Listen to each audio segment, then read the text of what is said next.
Half-Acre Hawks, thanks so much for finding me here on my YouTube channel, Mrs. R's Reading Spot. I think that's what I called it.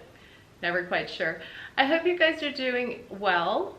This is kind of a weird time for all of us at Half-Acre, and I don't know, we're all getting through it as best we can. Speaking of, shall we find out what our friend CRENSHAW is doing? I don't know if you guys remember, I think most of the classes left off on chapter 12.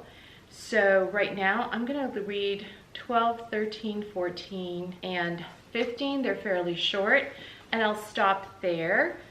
And I will post more videos. What I hope to do is to get through the book before Mrs. Perez returns. Mrs. Perez will be returning on April 20th, so my last day with you guys will be April 17th.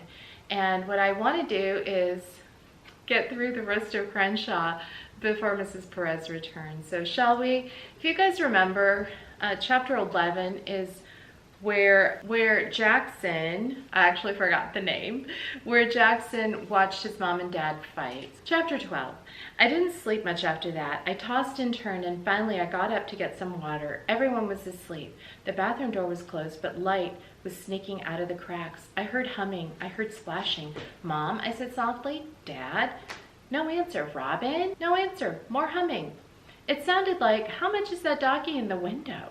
But I couldn't be sure. I thought about whether it might be an axe murderer, but taking a bath didn't seem like an axe murderer thing to do. It didn't want to open that door. I opened the door an inch. More splashing. A sudsy blob floated by. I opened the door all the way. CRENSHAW was taking a bubble bath. Chapter 13. I looked at him, he looked at me. I flew into the bathroom, shut the door, and locked it. Meow, he said. It sounded like a question. I did not say meow back. I did not say anything. I closed my eyes and counted to 10. He was still there when I opened them. CRENSHAW seemed even bigger up close. His white stomach rose from the bubbles like a snowy island. His enormous tail draped over the side of the tub. Do you have any purple jelly beans? He asked. He had thick whiskers that poked out of his face like uncooked spaghetti. No, I said it more to myself than to him. Aretha scratched the door. Not now, girl, I said. She whined. CRENSHAW wrinkled his nose. I smell dog. He was holding on to one of Robin's rubber duckies. He looked at the duck carefully, then rubbed his forehead on it. Cats have scent glands by their ears, and when they rub on something, it's like writing in big letters, "This is mine." You are imaginary, I said in my firmest voice. You are not real. CRENSHAW made himself a beard out of bubbles. I invented you when I was 7, I said, and that means I can uninvent you now. CRENSHAW didn't seem to be paying attention. If you don't have purple jelly beans, he said, red will do in a pinch. I looked in the mirror. My face was pale and sweaty. I could still see CRENSHAW's reflection. He was making a tiny bubble beard for the rubber duck. You do not exist, I said to the cat in the mirror. I beg to differ, said CRENSHAW. Aretha scratched again. Fine, I muttered. I eased open the door an inch to make sure no one was in the hallway listening. Listening to me talk to an imaginary cat. Aretha bulldozed through like I had a giant, juicy steak waiting in the tub. I locked the door again. Once she was inside, Aretha stood perfectly still on the bath rug except for her tail. That was fluttering like a windy day flag. I am positively flummoxed as to why your family felt the need for a dog, said CRENSHAW, eyeing her suspiciously. Why not a cat? An animal with some panache, some pizzazz, some dignity. Both my parents are allergic to cats, I said. I was talking to my imaginary friend. I invented him when I was 7. He is in our bathtub. He has a bubble beard. Aretha tilted her head. Her ears were on alert. When she sniffed the air, her wet nose quivered. Begone, foul beast, said CRENSHAW. Aretha plopped her big paws on the edge of the tub and gave CRENSHAW a heartfelt, slobbery kiss. He hissed, long and slow. It sounded more like a bike tire losing air than an angry cat. Aretha tried for another kiss. CRENSHAW flicked a paw full of bubbles at her. She caught them in her mouth and ate them. I never have seen the point of dogs, said CRENSHAW. You're not real, I said again. You are always a stubborn child. CRENSHAW unplugged the tub and stood. Bubbles drifted bathtub water swirled, dripping wet. He looked half his size with his fur slicked down. I could make out the delicate bones of his legs. Water rushed past them like a flood around trees. He had excellent posture. I didn't remember Crenshaw towering above me. I'd gotten a lot taller since I was 7. But had he? Did imaginary friends actually grow? Towel, please, said Crenshaw. Chapter 14. With trembling fingers, I passed Robin's faded pink Hello Kitty towel to Crenshaw. Thoughts zapped through my brain like summer lightning. I can see my imaginary friend. I can hear him. I can talk to him. He is using a towel. As Crenshaw climbed out of the tub, he reached for my hand. His paw was warm and soft and wet, big as a lion's, with the fingers the size of baby carrots. I can feel him. He feels real. He smells like a wet cat. He has fingers. Cats do not have fingers. Crenshaw attempted to dry himself. Each time he noticed a tuft of hair out of place, he paused to lick it. His tongue was covered with little prickers like pink Velcro. Those things on your tongue are called papillae, I said, and then I realized that maybe this wasn't the best time to be sharing nature facts. Crenshaw glanced in the mirror. My, don't I look a fright. Aretha licked his tail helpfully. Off me, hound, Crenshaw said. He tossed the towel aside and landed on Aretha. I need more than a towel. I need a good old-fashioned shake. Crenshaw took a deep breath. His body rippled. Water droplets flew like crystal fireworks. When he finished, his fur was spiky. Aretha tossed up the towel, wiggling crazily. Look at that ridiculous tail, Crenshaw said. Humans laugh with their mouths, dogs with their tails. Either way, it makes for pointless mirth. I pulled the towel away from Aretha. She snared it between her teeth to play tug of war. What about cats? I asked. Don't you laugh? I am talking to a cat. A cat is talking to me. We smirk, said Crenshaw. We sneer. Rarely, we are quietly amused. He licked his paw and smoothed a spike of fur near his ear. But we do not laugh. I need to sit down, I said. Where are your parents and Robin? I haven't seen them in ages. Sleeping. I shall go wake them. No, I practically screamed. I mean, let's go to my room. We need to talk. I'll leap onto their beds and walk on their heads. It will be amusing. No, I said, you will not walk on anyone's head. Crenshaw reached for the doorknob. His paw slipped off when he tried to turn it. Would you mind, he said. I grabbed the knob. Listen, I said, I need to know something. Can everybody see you? Or just me? Crenshaw chewed on one of his nails. It was pale and pink, sharp as a noon moon sliver. I can't say for sure, Jackson. I'm a bit out of practice. Out of practice doing what? Being your friend. He moved to another nail. Theoretically, only you can see me. But when an imaginary friend is left to his own devices, alone and forgotten, who knows?